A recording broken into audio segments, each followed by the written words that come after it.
Hello guys welcome back to the blog. आज चाहिँ अलि ऐतिहासिक दिन नै भनौँ हाम्रो परिवारको लागि, फ्यामिलीको लागि। पुर्खेली जग्गा यो हाम्रो तिरकपुर गाउँमा भएको पुर्खेली जग्गा चाहिँ अब अङ्कल बुवाहरूमा ठुलो बुवाहरूमा भाग लाएर अब यो समाएर फेरि बाँड्ने काम अब सुरु भयो।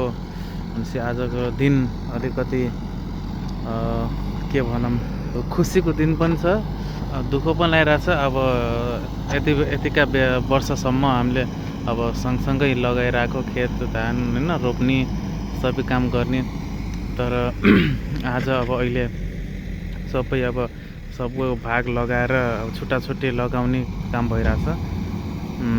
सोचियोस् अब छुट्टिन्छ होइन, सबैको आफ्नो भागको हुन्छ, आफ्नो किसिमले युज गर्न पाउँछन् सबले, त्यो बेग्लै कुरा हो। सो यही काम भइरहेछ ल। यहाँ आधाको मालिक यो हो, यो चोर। यो खेत भयो र यो कुलो हुँदा उता पनि हाम्रो खेत हो। धेरै त छैन, जोस् वर्षभरि खानालाई चाहिँ पुग्छ, त्यति नै हो।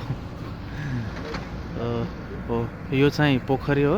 अब पोखरीभन्दा यसरी यो यतिसम्म यो भाग चाहिँ यो डिल यतिसम्म चाहिँ हाम्रो भाग हो। यो सो समाउने काम भइरहेछ। उता अब त्यो बाँसहरू लगाएको एरियामा चाहिँ धानै नहुने, त्यो छायाले गर्दा पानी जम्ने खाल्टो भएर यताको माटो जम्मै तानेर उता लाने कार्य भइरहेको छ। उता र अङ्कल र पुष्पराज दाई र यता म।